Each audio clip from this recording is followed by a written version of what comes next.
വ്യക്തിക്ക് ഏറ്റവും ആത്മവിശ്വാസം തരുന്ന ശരീരത്തിലെ ഒരു ഘടകമാണ് നമ്മുടെ തലമുടി. കാരണം ശരിയായ രീതിയിൽ ഏതൊരു പ്രായത്തിലും നല്ലതുപോലെ മാക്സിമം മുടി ഉണ്ടെങ്കിൽ അത് വളരെ വലിയൊരു ആത്മവിശ്വാസമാണ് ഒരു വ്യക്തിക്ക് നൽകുന്നത്. അത് പുരുഷനായാലും സ്ത്രീയായാലും ഒരുപോലെ തന്നെ എഫക്റ്റീവാണ്. ഏറ്റവും കൂടുതലായിട്ട് മുടി കൊഴിച്ചിൽ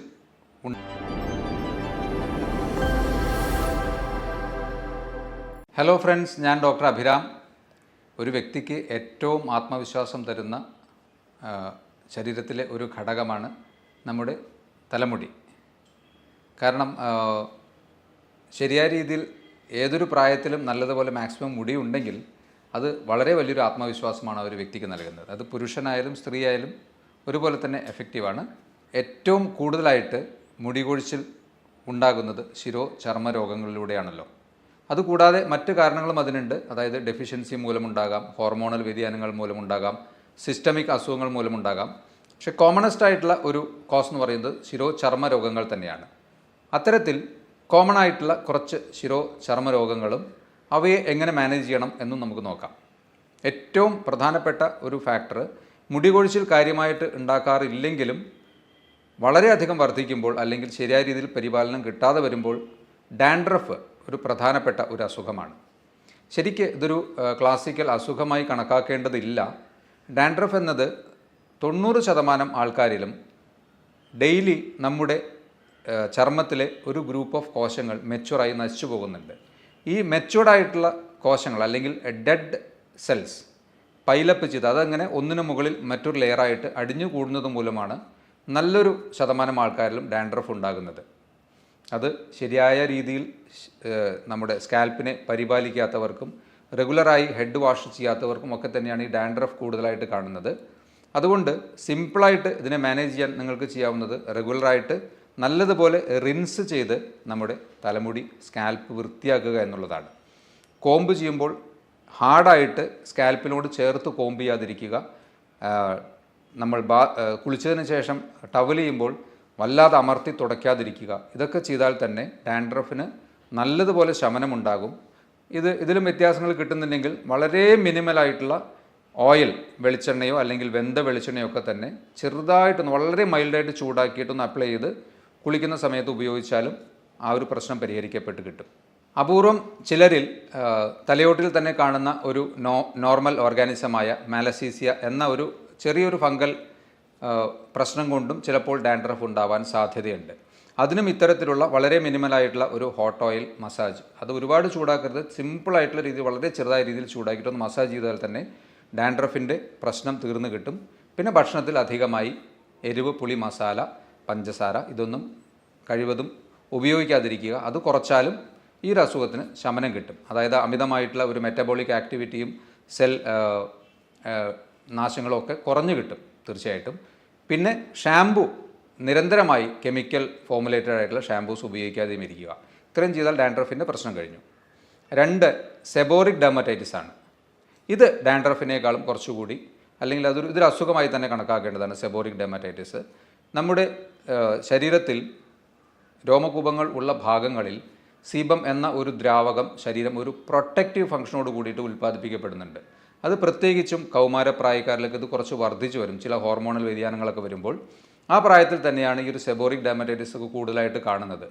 ഇതിൽ ഡാൻഡ്രഫിന് പൊടി പോലെയാണെങ്കിൽ സെബോറിക് ഡെർമറ്റൈറ്റിസിൽ അത് കുറച്ചുകൂടി കുറച്ചുകൂടി വലിയ സ്കെയിൽസ് ആയിട്ട് ഇളകി പോരുന്നതായിട്ടാണ് കാണാറുള്ളത്. അത് തലയോടിന് പുറത്തേക്ക്, ചിലപ്പോൾ ചെവിയുടെ ഭാഗങ്ങളിലും ചെവിയുടെ പിൻവശത്ത്, മൂക്കിൻ്റെ വശങ്ങളിൽ, അതുപോലെ താടിയിലേക്കൊക്കെ തന്നെ ഈ സെബോറിക് ഡെർമറ്റൈറ്റിസ് എക്സ്റ്റെൻഡ് ചെയ്യുന്നതായിട്ട് കാണാറുണ്ട്. ഇത് കുറച്ച് വർദ്ധിച്ചു വരുമ്പോൾ രൂക്ഷമായ പ്രശ്നങ്ങൾ ഉണ്ടാക്കാൻ സാധ്യതയുണ്ട്. ഈ സെബോറിക് ഡെർമറ്റൈറ്റിസ് പോലത്തെ വലിയ സ്കെയിൽസ് കളകി പോരുമ്പോൾ എല്ലാവരും ആദ്യം ചെയ്യുന്നത് പെട്ടെന്ന് തന്നെ താരനാണ് എന്ന ഒരു തോന്നലിൽ അതിനെ മറികടക്കാൻ വേണ്ടി കെമിക്കൽ ഫോമുലേഷൻ ഷാംപൂ ആണ്, ആൻറ്റി ഡാൻഡ്രഫ് ഷാംപൂ എന്നുള്ള കൺസെപ്റ്റിലുള്ള ഷാംപൂസ് വാങ്ങി ഉപയോഗിക്കുന്നു. അത് റെഗുലറായിട്ട് ഉപയോഗിക്കുമ്പോൾ നമ്മുടെ ഈ ഒരു സെബേഷ്യസ് ഗ്രന്ഥികളുടെയൊക്കെ പ്രവർത്തനം കംപ്ലീറ്റായിട്ട് നഷ്ടപ്പെടുകയും അത് ആ ഭാഗങ്ങൾ കൂടുതൽ ഇൻഫ്ലെയിംഡ് ആവുകയും അല്ലെങ്കിൽ ആ ഒരു പ്രൊട്ടക്റ്റീവ് ഫംഗ്ഷനൊക്കെ മാക്സിമം പോവുകയും ഇത് വല്ലാതെ സ്പ്രെഡ് ആവുകയുമാണ് ചെയ്യാറുള്ളത്. അതുകൊണ്ട് അത് മോർ ഓഫ് ഒരു ഓട്ടോ ഇമ്മ്യൂൺ ടെൻഡൻസിയിലേക്ക് മെല്ലെ നീങ്ങുന്ന ഒരു അവസ്ഥയാണ് പലപ്പോഴും കാണാറുള്ളത് സെബോറിക് ഡെർമറ്റൈറ്റിസ് ആവുമ്പോൾ. അതുകൊണ്ട് നിങ്ങൾ ആദ്യം ചെയ്യേണ്ടത് ഇത്തരത്തിലുള്ള കെമിക്കൽ ഫോമുലേഷൻസ് ഉപയോഗിക്കാതിരിക്കുക എന്നുള്ളതും ഭക്ഷണത്തിൽ കൃത്യമായ ഒരു വ്യത്യാസം വരുത്തുക എന്നുള്ളതുമാണ്. അതിന് ആദ്യം പറഞ്ഞതുപോലെ തന്നെ ജങ്ക് ഫുഡും പഞ്ചസാരയും അതുപോലെ അത്തരത്തിലുള്ള ശരീരത്തിന് സ്ട്രെസ് ഉണ്ടാക്കാവുന്ന ഭക്ഷണങ്ങൾ മാക്സിമം ഉപേക്ഷിക്കുക, പുറമേ നിന്നുള്ളതൊക്കെ മാക്സിമം ഉപേക്ഷിക്കുക. നല്ലതുപോലെ ഒരു ഇമ്മ്യൂൺ പവർ ബൂസ്റ്റ് ചെയ്യാവുന്ന രീതിയിലുള്ള ഭക്ഷണം, പ്രത്യേകിച്ച് ഇലക്കറികളും ഫ്രൂട്ട്സ് വെജിറ്റബിൾസൊക്കെ മാക്സിമം ഉൾപ്പെടുത്തി കഴിക്കുക. പിന്നെ അതിന് ഉതകുന്ന രീതിയിലുള്ള ചില മെഡിസിൻസ്, ഇൻറ്റേർണൽ മെഡിസിൻസ് വേണമെങ്കിൽ ഉപയോഗിക്കണം. അത് കൂടുതലും കുറച്ചുകൂടി സേഫർ മോഡിലുള്ള മെഡിസിൻസ് ഉപയോഗിക്കുകയായിരിക്കും കുറച്ചും കൂടി നല്ലത്. അതുപോലെ തന്നെ ചില എക്സ്റ്റേണൽ ആപ്ലിക്കേഷൻസും വളരെ എഫക്റ്റീവായിട്ട് ഈ സെബോറിക് ഡെർമറ്റൈറ്റിസിനെ നല്ലതുപോലെ കൺട്രോൾ ചെയ്യാവുന്ന ചില ഓയിൽ പ്രിപ്പറേഷൻസ് ഉണ്ട്. അത് ഡോക്ടേഴ്സിൻ്റെ നേതൃത്വത്തിൽ നിങ്ങൾക്ക് തീർച്ചയായിട്ടും അത്തരത്തിലുള്ള പ്രിപ്പറേഷൻസ് ഉപയോഗിക്കാവുന്നതാണ്. വീട്ടിൽ നിന്ന് നിങ്ങൾക്ക് സിമ്പിളായിട്ട് വെന്ത വെളിച്ചെണ്ണ അപ്ലൈ ചെയ്ത് നോക്കാം. അതുപോലെ തന്നെ tea tree oil, rosemary oil, ഇത്തരത്തിലുള്ള ഓയിലൊക്കെ കുറച്ച് ഈ വെളിച്ചെണ്ണയുമായി മിക്സ് ചെയ്ത് ഒന്ന് ഉപയോഗിച്ച് നോക്കണം, നല്ലതായിരിക്കാം. സെബോറിക് ഡെർമറ്റൈറ്റിസ് ഒക്കെ വരുമ്പോൾ നിങ്ങൾ ശ്രദ്ധിക്കേണ്ടത് അത് പെട്ടെന്ന് മാറിക്കിട്ടില്ല. അപ്പോൾ കുറച്ച് ക്ഷമയോടുകൂടി അതിനെ ട്രീറ്റ് ചെയ്ത് കഴിഞ്ഞാൽ തീർച്ചയായിട്ടും ഈ ഒരു അസുഖം മാറിക്കിട്ടും. അടുത്തതായി, കുട്ടികളിൽ വളരെ പരിഭ്രമത്തോടുകൂടി, ആങ്സൈറ്റിയോടുകൂടി പാരൻസ് വന്ന് കാണിക്കാറുള്ള ഒരു വളരെ സിമ്പിളായിട്ടുള്ളൊരു സിറ്റുവേഷൻ, അസുഖമെന്ന് പറയാൻ തന്നെ പറ്റില്ല, ക്രാഡിൽ ക്യാപ്പ് എന്ന് പറയും. ക്രാഡിൽ ക്യാപ്പ് എന്ന് പറഞ്ഞാൽ ഒരു 6 മാസം മുതൽ ഒരു 1 ഇയർ വരെയൊക്കെ ചെറിയ കുട്ടികൾ, ഇൻഫൻസിൽ കാണുന്ന ഒരു അവസ്ഥയാണ്. ഡെഡ് സെൽസ് പൈലപ്പായിട്ട് ചെറിയ ബ്ലാക്കിഷ് ആയിട്ടുള്ള പൊറ്റ പോലെ തലയൊട്ടാകെ വ്യാപിക്കുന്ന രീതിയിലുള്ള ഒരു സിറ്റുവേഷൻ. ഇത് മിക്കവാറും പാരൻസിനും അവരുടെ കുട്ടികളുടെ ഈ ഒരു പ്രായത്തിൽ അവരുടെ ശ്രദ്ധയിൽപ്പെട്ടിട്ടുണ്ടാവും. പലരും പരിഭ്രമിച്ച് ഡോക്ടർമാരെ കാണിച്ചിട്ടുണ്ടാവാം. ഇനി അപൂർവമായി ചില കുട്ടികളിൽ അതിൽ ചില പഴുപ്പ് പോലത്തെ അവസ്ഥയൊക്കെ വരികയാണെങ്കിൽ അതിന് ആ ഒരു താൽക്കാലികമായ ട്രീറ്റ്മെൻറ്റ് എടുക്കാം. അല്ലെങ്കിൽ വളരെ സിമ്പിളായിട്ടുള്ള, നേരത്തെ പറഞ്ഞതുപോലെ തന്നെ വെന്ത വെളിച്ചെണ്ണ ഓയിൽ വളരെ മിനിമലായിട്ടുള്ള, ഒരു അധികമായി ഉപയോഗിക്കരുത്, വളരെ മിനിമലായിട്ടുള്ള രീതിയിൽ അപ്ലൈ ചെയ്താലും ഈ ഒരു അവസ്ഥ മാറിക്കിട്ടും. ഇതിന് പേടിക്കേണ്ട യാതൊരു ആവശ്യവുമില്ല. നിങ്ങളൊരു 1 ഇയർ വരെ വെയിറ്റ് ചെയ്ത് കഴിഞ്ഞാൽ തീർച്ചയായിട്ടും ഈ ക്രാഡിൽ ക്യാപ്പ് എന്ന അവസ്ഥ താനേ മാറുന്നതാണ്. മറ്റൊരു കോമൺ ആയിട്ടുള്ള സിറ്റുവേഷനാണ് റിംഗ് വേം. റിംഗ് വേം എന്ന പേര് കേൾക്കുമ്പോൾ ധരിക്കുന്നത് പോലെ, വിചാരിക്കുന്നത് പോലെ അതൊരു വേം എന്നല്ല, അത് ഒരു ഫംഗൽ ഇൻഫെക്ഷനാണ്. ഇതിൻ്റെ ഏറ്റവും വലിയ പ്രശ്നം എന്നുള്ളത് അസഹ്യമായ ചൊറിച്ചിലുണ്ടാകുമെന്നുള്ളതാണ്. ആ ഒരു ഫംഗൽ പ്രോപ്പർട്ടി കാരണം അത് നല്ല ചൊറിച്ചിലുണ്ടാക്കും. വട്ടത്തിൽ ചുറ്റും കുറച്ച് റേസ്ഡ് ആയിട്ട് നിൽക്കുന്ന പാച്ചസോട് കൂടിയിട്ടുള്ള വട്ടത്തിൽ ഒരു ഇറഗുലർ ഷേപ്പ് ആയിരിക്കാം.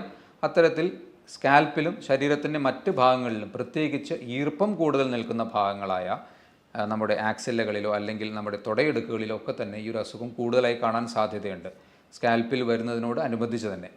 ഈ അസുഖങ്ങളിലൊക്കെ ആ ഒരു ഏരിയയിലുള്ള മൊത്തമായിട്ടുള്ള കോശങ്ങൾ കുറച്ച് ഡാമേജ് ആവുന്നത് കൊണ്ടും അതുപോലെ ഇൻഫ്ലമേഷൻ നിൽക്കുന്നത് കൊണ്ടൊക്കെ തന്നെ മുടി കൊഴിച്ചിലിനൊരു സാധ്യത ഉണ്ടാകാം. അതിന് ഏറ്റവും സിമ്പിളായിട്ട് ഞാനൊരു മെത്തേഡ് പറയാം. നിങ്ങൾ നല്ലതുപോലെ തലയിൽ ശിരോചർമ്മത്തിൽ ഇത് കാര്യമായി വരികയാണെങ്കിൽ മുടി നല്ലതുപോലെ ഒന്ന് ചേർത്ത് വെട്ടിയതിന് ശേഷമോ അല്ലെങ്കിൽ മൊത്തമായി ഒന്ന് ഷേവ് ചെയ്തതിന് ശേഷമോ സിമ്പിളായിട്ടുള്ള മെത്തേഡ് പരീക്ഷിച്ച് നോക്കൂ. നല്ലൊരു ശതമാനം ആൾക്കാർക്കും തുടക്കത്തിലൊക്കെ ആണെങ്കിൽ ഇത് നല്ലതുപോലെ മാറിക്കിട്ടാറുണ്ട്. കാലപ്പഴക്കം ചെല്ലുമ്പോൾ ഇത് അസുഖത്തിനെ ട്രീറ്റ് ചെയ്യാൻ കുറച്ചും കൂടി ബുദ്ധിമുട്ടാണ്. തുടക്കത്തിലുള്ളവർക്ക് നല്ല ശുദ്ധമായ മഞ്ഞൾപ്പൊടി വെളിച്ചെണ്ണയിൽ ഒന്ന് മിക്സ് ചെയ്തൊരു ചെറിയ ക്രീം പോലെയാക്കിയിട്ട് ആ ഭാഗങ്ങളിൽ നിങ്ങൾ പുരട്ടിയിട്ട് 2-3 മണിക്കൂറിന് ശേഷം മറ്റ് സോപ്പോ ഷാമ്പൂ ഒന്നും ഉപയോഗിക്കാതെ സിമ്പിളായിട്ട് വാഷ് ചെയ്ത് നോക്കുക. ഒരാഴ്ച ഈ രീതിയിലൊരു പ്രൊസീജിയർ ചെയ്താൽ തന്നെ നല്ലൊരു വിഭാഗം ആൾക്കാരിലും ഈ ഒരു അസുഖം മാറിക്കിട്ടുന്നതായിട്ട് കാണാറുണ്ട്. ഇതിനപ്പുറത്തേക്ക് വളരെയധികം ഇമ്മ്യൂണിറ്റി ലെവലിലൊക്കെ ഇത് ഇൻട്രാക്ട് ചെയ്തിട്ടുണ്ടെങ്കിൽ അല്ലെങ്കിൽ മറ്റു ഭാഗങ്ങളിലേക്ക് വല്ലാതെ സ്പ്രെഡ് ചെയ്തിട്ടുണ്ടെങ്കിൽ തീർച്ചയായും മെഡിസിൻസിൻ്റെ സഹായം തേടാവുന്നതാണ്. കാരണം ഇത് നിങ്ങളുടെ ശരീരത്തിലെ വിയർപ്പിൽ നിന്നും അതുപോലെ നിങ്ങൾ ഉപയോഗിക്കുന്ന ടവൽ, ചീർപ്പ്, ഹാറ്റ്, അതുപോലെ സോപ്പ്, ഇതൊക്കെ ഇത്തരത്തിലുള്ള ഒരു വ്യക്തി ഉപയോഗിക്കുന്ന, ഈ അസുഖമുള്ള ഒരു വ്യക്തി ഉപയോഗിക്കുന്ന വസ്തുക്കളിലൂടെ മറ്റ് വ്യക്തികൾക്ക് അത് പകരാനുള്ള സാധ്യത കൂടുതലാണ്. അതുകൊണ്ട് അതിൻ്റെ ഒരു സ്റ്റേജ് മാറുന്നുണ്ടെങ്കിൽ തീർച്ചയായിട്ടും ഒരു മെഡിസിൻ എന്ന ഓപ്ഷനിലേക്ക് പോവുകയും മറ്റെന്തെങ്കിലും എക്സ്റ്റേണൽ ആപ്ലിക്കേഷൻസ് വേണമെങ്കിൽ അത് ഉപയോഗിക്കുകയും ചെയ്യേണ്ടതാണ്. ഇനി ഏറ്റവും ബുദ്ധിമുട്ടുണ്ടാക്കുന്ന മറ്റൊരു അസുഖമാണ് സോറിയാസിസ്. സോറിയാസിസ്, സ്കാൽപ്പ് സോറിയാസിസ് മാത്രമായി പലർക്കും വരാറുണ്ട്.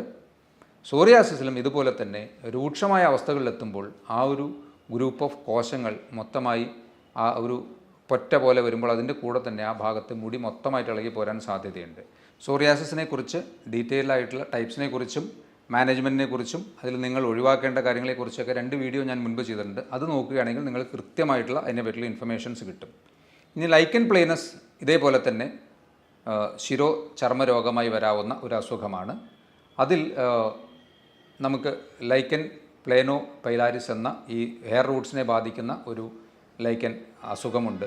ഇതിലും ആ ഒരു ഗ്രൂപ്പ് ഓഫ് കോശങ്ങൾ അല്ലെങ്കിൽ ആ ഫോളിക്കിൾസ് മൊത്തമായി ഇളകിപ്പോന്ന് മുടി കൊഴിയാനുള്ള സാധ്യതയുണ്ട്. ഈ ലൈക്കൻ പ്ലേനസിനെ കുറിച്ചും ഡീറ്റെയിൽ ആയിട്ടുള്ള വീഡിയോസ് മുൻപ് ചെയ്തിട്ടുണ്ട്.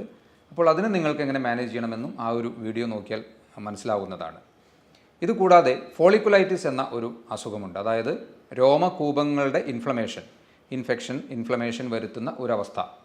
അതും മുടി കൊഴിച്ചിലിന് ഒരു പ്രധാന കാരണമാണ്. കാരണം സ്കാൽപ്പിൽ മൊത്തമായി ഒരുപാട് ഹെയർ റൂട്ട്സിനെ അത് ബാധിക്കുമ്പോൾ അത് ആ ഹെയർ റൂട്ട്സ് എല്ലാം കൊഴിഞ്ഞു പോവുകയും അതിൻ്റെ റൂട്ടടക്കം നഷ്ടപ്പെടുകയും അത് പിന്നീട് അതിൽ നിന്ന് ഒരു മുടിക്ക് റീഗ്രോ ചെയ്യാനുള്ള ഓപ്ഷൻ ഇല്ലാതാവുകയും ഒക്കെ ചെയ്യാറുണ്ട്. ഇത് ചിലവരിൽ ക്രോണിക് ആയിട്ടുള്ള ഒരു സ്റ്റേജിലേക്ക്, അതായത് ദീർഘകാലം ഈ ഒരു അസുഖം വിട്ടുമാറാതെ നിൽക്കാറുണ്ട്. അതിൽ തന്നെ കുറച്ചുകൂടി രൂക്ഷമായിട്ടുള്ളൊരവസ്ഥ ഫോളിക്കുലൈറ്റിസ് കീലോയിഡാലിസ് എന്ന ഒരു സ്റ്റേജ് ഉണ്ട്. അത് കൂടുതലായും തലയുടെ പിൻവശത്ത്, നമ്മുടെ നെയ്പ്പ് ഓഫ് നെക്ക് എന്ന് പറയും, ഈ മുടിയുടെ ഏറ്റവും താഴെയുള്ള ഭാഗത്ത് തടിച്ച് ഈ കുരുക്കൾ പോലെ ഒരു കീലോയിഡ് ഫോർമേഷൻ പോലെ അല്ലെങ്കിൽ ഒരു സ്കാർ ഫോർമേഷൻ പോലെ പൊന്തി നിൽക്കുന്നൊരവസ്ഥ. കാണുമ്പോൾ തന്നെ കുറച്ചൊരു പേടിപ്പെടുന്ന രീതിയിൽ അല്ലെങ്കിൽ കുറച്ചൊരു വികൃതമായ രീതിയിൽ നിൽക്കുന്ന ഒരവസ്ഥയാണത് ഫോളിക്കുലൈറ്റിസ് കീലോയിഡാലിസ് എന്നുള്ളത്. അത്തരത്തിലുള്ളൊരവസ്ഥ വരുമ്പോഴൊക്കെ അത് ട്രീറ്റ് ചെയ്യാൻ കുറച്ചും കൂടി ബുദ്ധിമുട്ടാണ്. എന്നാലും ഹോമിയോപ്പതി പോലെയുള്ള സിസ്റ്റത്തിൽ അത് ഇത്തരത്തിലുള്ള അസുഖങ്ങൾ ട്രീറ്റ്മെൻറ്റ് വരാറുള്ളതും പലർക്കും നല്ലതുപോലെ വ്യത്യാസങ്ങൾ കിട്ടാറുമുണ്ട്.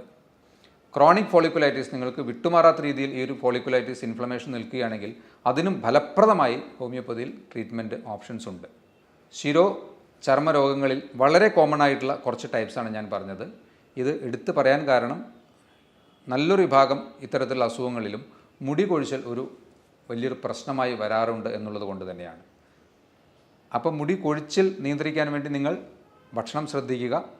ഇത്തരത്തിലുള്ള അസുഖങ്ങളുണ്ടെങ്കിൽ അതിന് അപ്രോപ്രിയേറ്റ് ആയിട്ടുള്ള അല്ലെങ്കിൽ അതിന് ഉതകുന്ന രീതിയിലുള്ള ട്രീറ്റ്മെൻറ്റ് എടുക്കുക. അതിനെ കഴിവതും വേഗം അതിനെ ശമിപ്പിക്കാൻ ശ്രമിക്കുക. അങ്ങനെയാവുമ്പോൾ നിങ്ങൾക്ക് നിങ്ങളുടെ മുടി കൂടുതലായി നഷ്ടപ്പെടാതെ ഒരു ഹെൽത്തി ആയിട്ടുള്ള ലൈഫ് സ്റ്റൈലിലേക്ക് പോകാൻ കഴിയും. ഇതുപോലെയുള്ള മറ്റൊരു ഹെൽത്ത് ടോപ്പിക്കുമായി വീണ്ടും കാണാം. ബൈ.